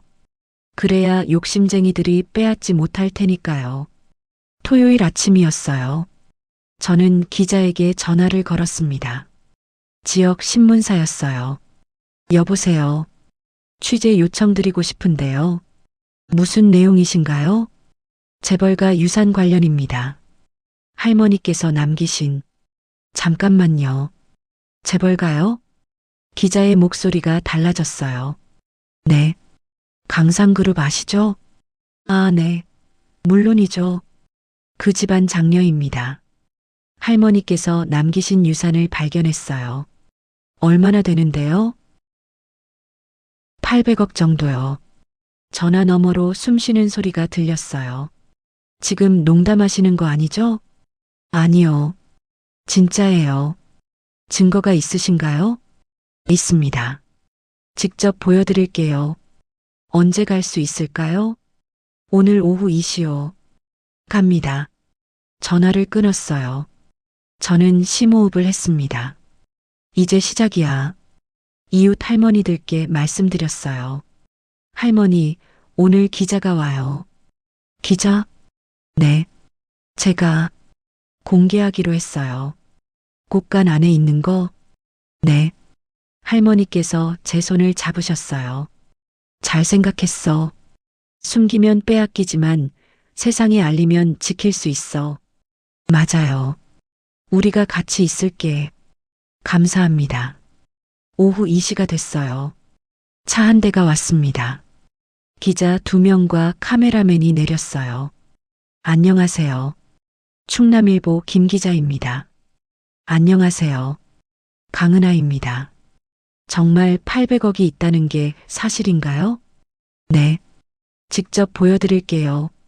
저는 기자들을 곳간으로 안내했어요.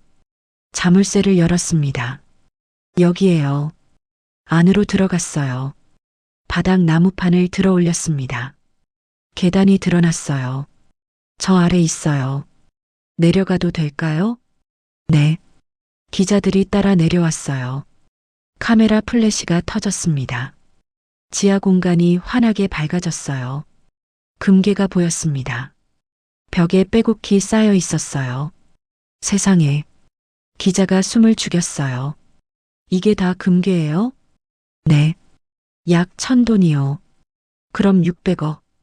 그리고 저기 현금도 있어요. 현금 묶음을 가리켰습니다.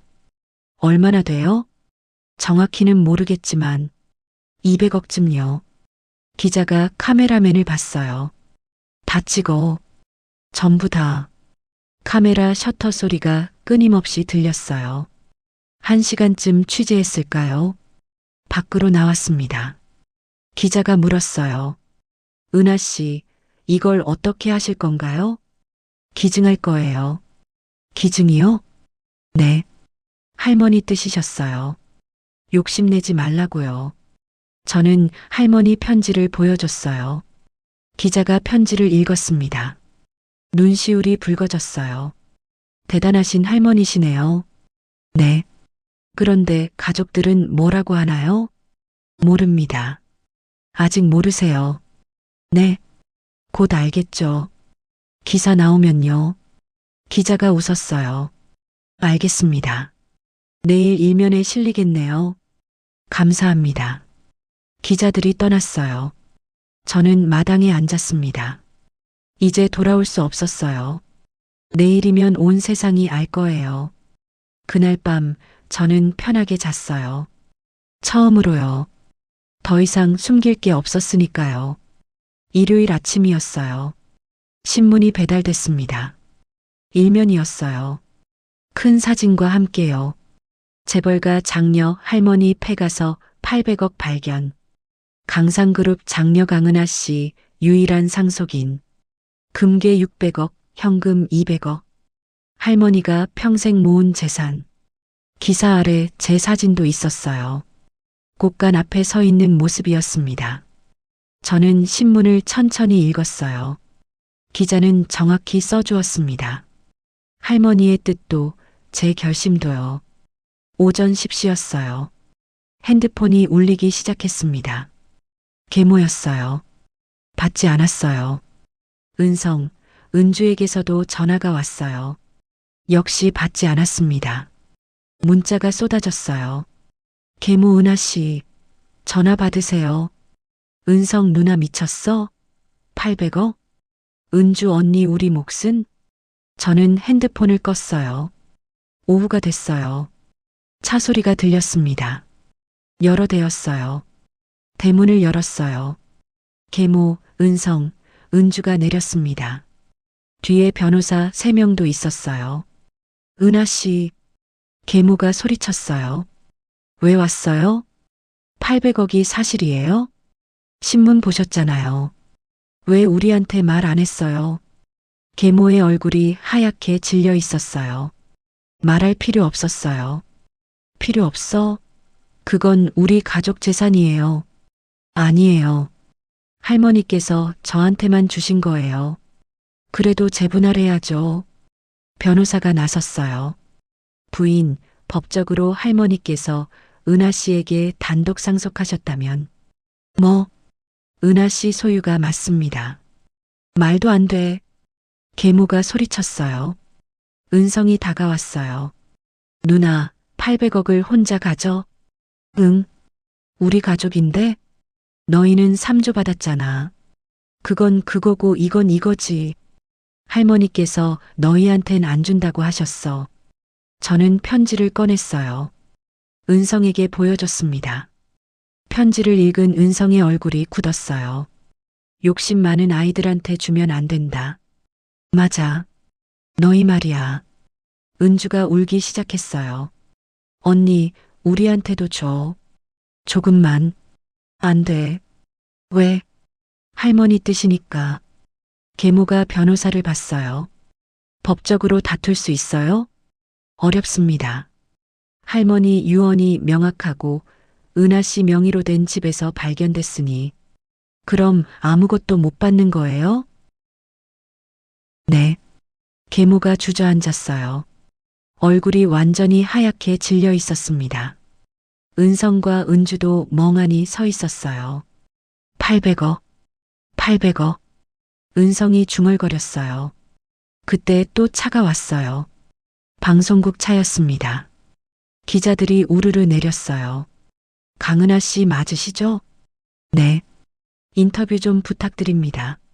카메라가 저를 비췄어요. 800억을 발견하셨는데 어떠세요? 할머니께 감사드려요. 기증하신다고요? 네. 할머니 뜻이셨어요. 대단하십니다. 기자들이 계모와 동생들도 봤어요. 저분들은 누구세요? 가족이에요. 가족분들은 뭐라고 하시나요? 계모가 얼굴을 돌렸어요. 은성과 은주도 고개를 숙였습니다. 카메라에 찍히고 싶지 않은 거였어요. 기자들이 계속 질문했어요. 은하 씨 3조 상속받은 가족들이 따로 있다던데요? 네. 그분들은 800억 몰랐나요? 네. 할머니께서 저한테만 말씀하셨어요. 왜 은하 씨한테만요? 욕심이 없다고 하셨어요. 기자가 계모를 봤어요. 부인, 한 말씀 해주시죠. 계모는 대답하지 않았어요. 그냥 차로 걸어갔습니다. 은성과 은주도 따라갔어요. 차 문을 닫고 떠났어요. 먼지만 남기고요. 기자들이 계속 취재했어요. 1시간쯤 지났을까요? 모두 떠났습니다. 저는 혼자 남았어요. 마당에 앉아 하늘을 봤습니다. 구름이 흘러가고 있었어요. 할머니, 잘했죠? 작게 물었어요. 바람이 불었습니다. 부드럽고 따뜻한 바람이었어요. 할머니께서 대답하시는 것 같았어요. 잘했어, 은하야. 그날 저녁 뉴스에 나왔어요. 메인 뉴스였습니다. 재벌가 장녀 800억 발견하고도 기증 결심. 욕심 없는 장녀가 진짜 상속자였다. 앵커가 말했어요. 욕심 많은 가족들은 3조를 받았지만 욕심 없는 장녀는 할머니의 진짜 사랑을 받았습니다. 댓글이 쏟아졌어요. 감동이다. 진짜 효녀. 3조 받은 가족들 부끄럽겠네. 할머니가 사람 보는 눈이 있으셨네. 저는 뉴스를 끄고 밖으로 나갔어요. 곳간 앞에 섰습니다. 자물쇠를 만졌어요. 이제 더 이상 비밀이 아니었어요. 온 세상이 알았습니다. 하지만 괜찮았어요. 아니, 오히려 좋았어요. 이제 아무도 빼앗지 못할 테니까요. 그날 밤 마을 할머니들이 찾아오셨어요. 은하야, 뉴스 봤어. 정말 대단해. 네 할매가 얼마나 자랑스러워 하실까. 할머니들께서 제 손을 잡아주셨어요. 저는 울었어요. 기쁨의 눈물이었습니다. 처음으로 인정받는 기분이었어요. 재벌 2세 장녀가 아니라 강은하로서요. 한 주가 지났어요.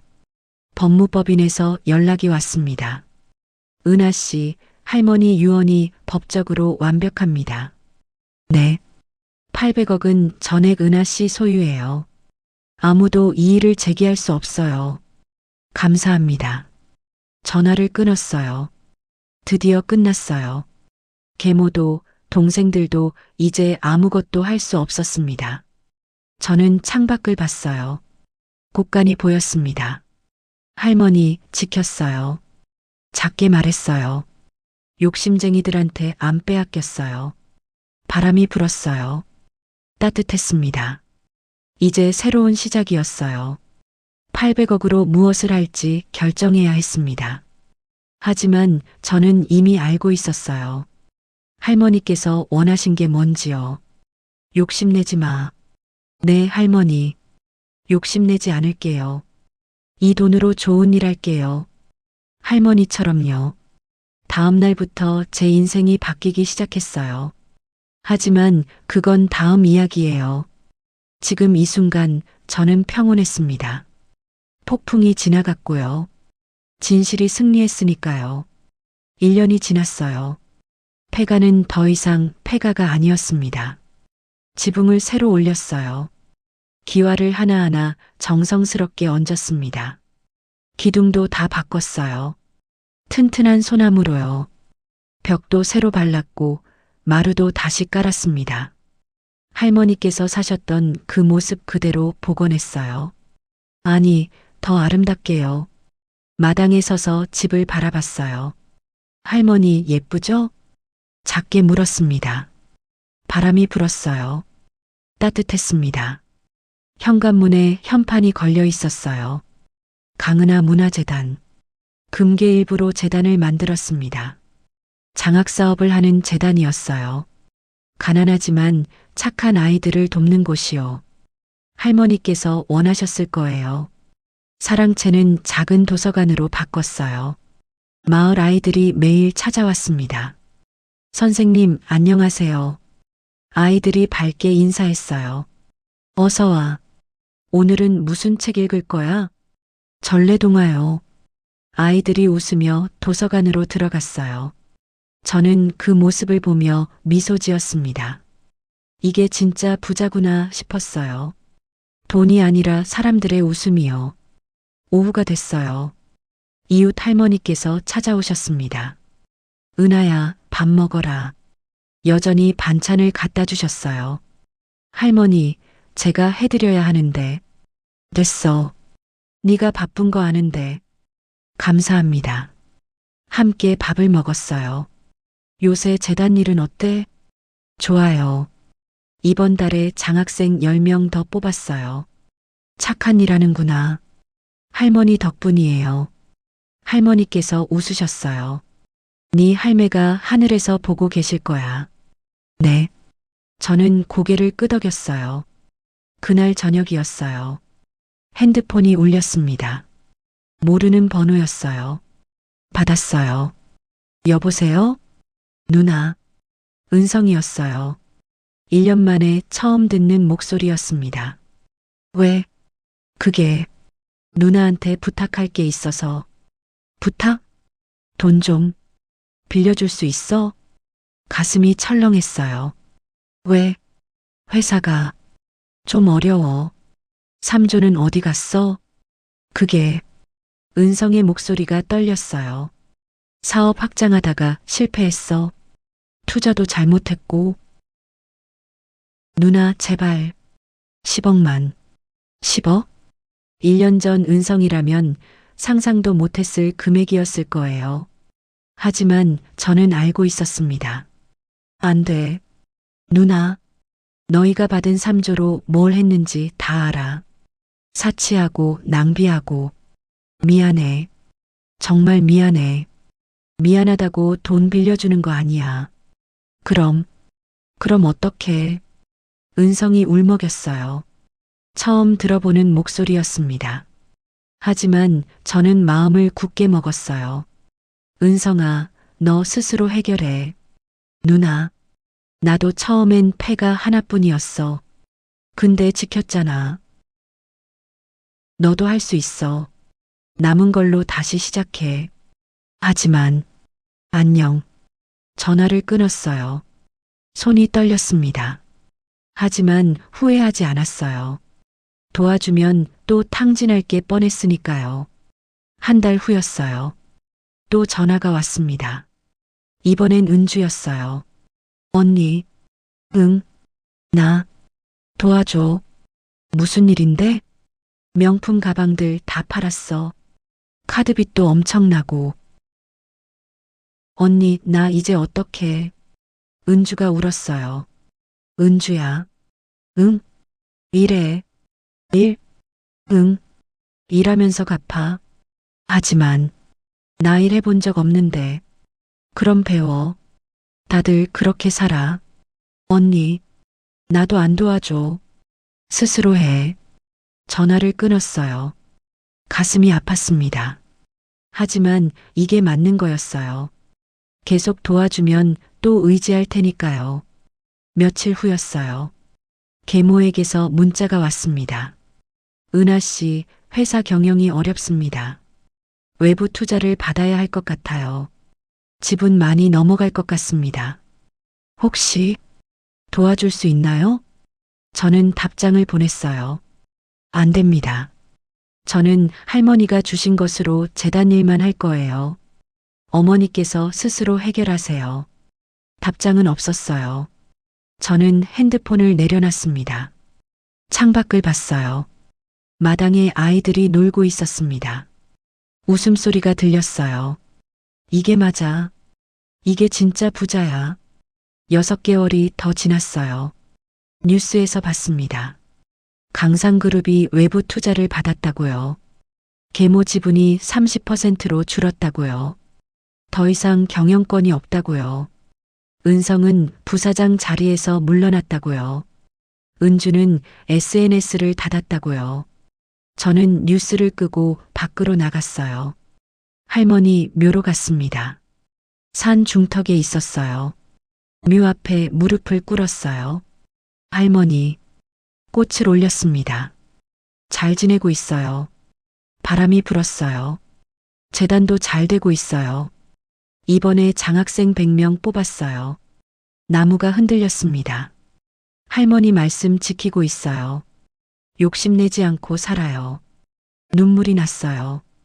감사해요, 할머니. 저한테 진짜 재산을 물려주셔서요. 묘비를 쓰다듬었어요. 돈이 아니라 마음을요. 한참을 그렇게 앉아 있었어요. 해가 지고 있었습니다. 산 아래 마을이 보였어요. 제 집도 보였습니다. 더 이상 폐가가 아니었어요. 아름다운 한옥이었습니다. 그리고 그 집에서 많은 사람들이 웃고 있었어요. 이게 진짜 부자구나. 일어나 산을 내려왔어요. 집으로 돌아왔습니다. 대문을 열자 아이들이 뛰어왔어요. 선생님, 응, 왜? 오늘 책 다 읽었어요. 진짜? 대단한데? 선생님, 다음엔 무슨 책 읽어요? 할머니 이야기 어때? 좋아요. 아이들이 웃었어요. 저도 웃었습니다. 그날 밤이었어요. 마루에 앉아 차를 마셨어요. 달이 떠 있었습니다. 곳간이 보였어요. 이제는 비어 있었습니다. 금괴는 은행에 맡겼고요. 현금은 재단 통장으로 옮겼으니까요. 하지만 여전히 자물쇠는 잠겨 있었어요. 추억을 지키기 위해서요. 핸드폰이 울렸어요. 뉴스 알림이었습니다. 강은하 재단 올해의 사회공헌상 수상. 저는 기사를 읽었어요. 강은하 씨는 재벌가 장녀이지만 욕심 없이 살며 할머니의 유산으로 수백 명의 아이들을 돕고 있다. 댓글이 달려 있었어요.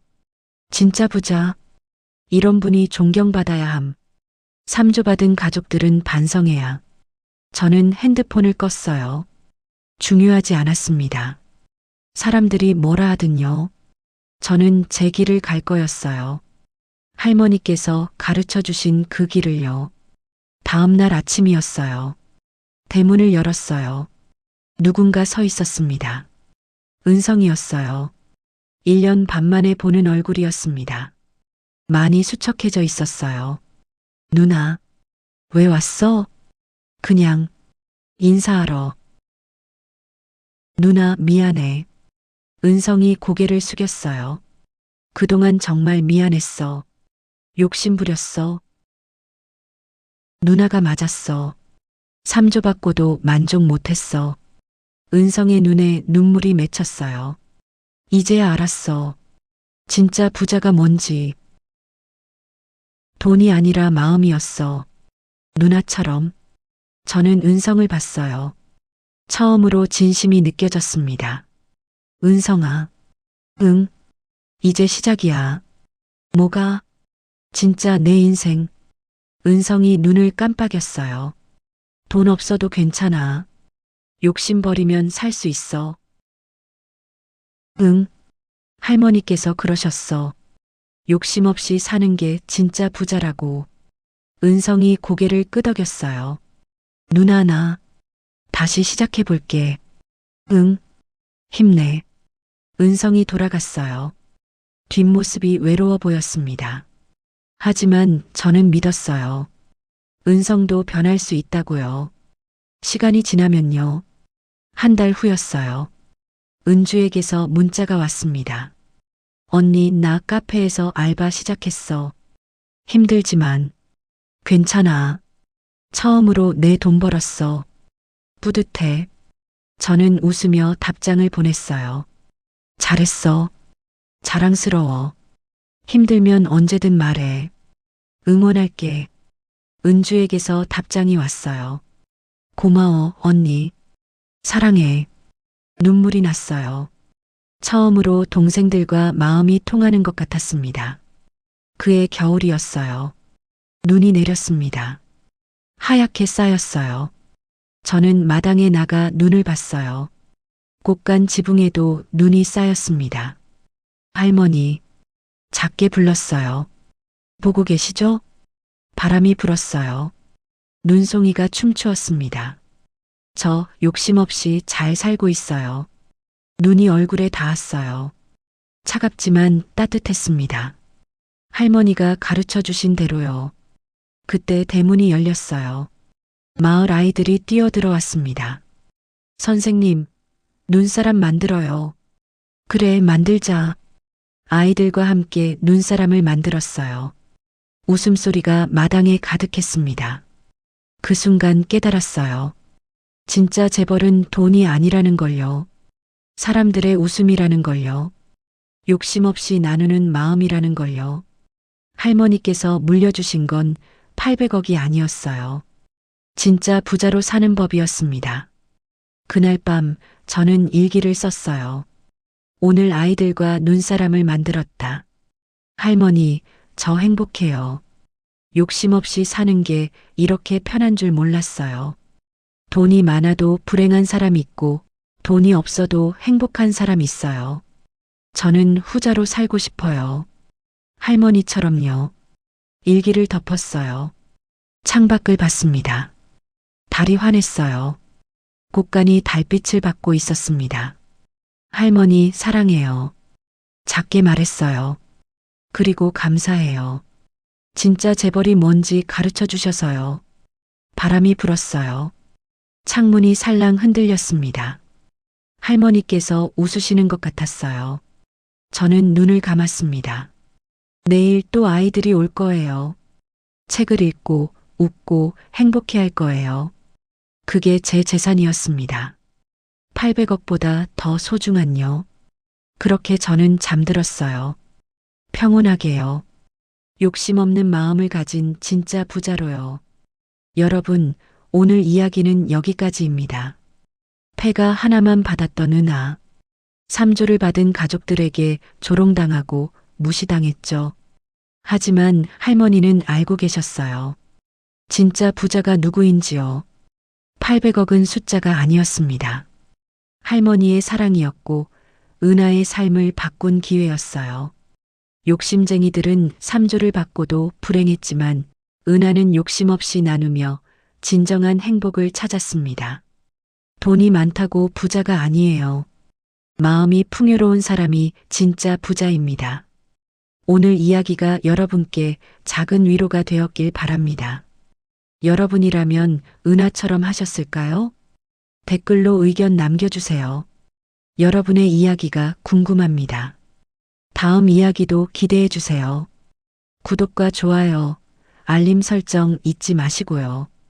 감사합니다.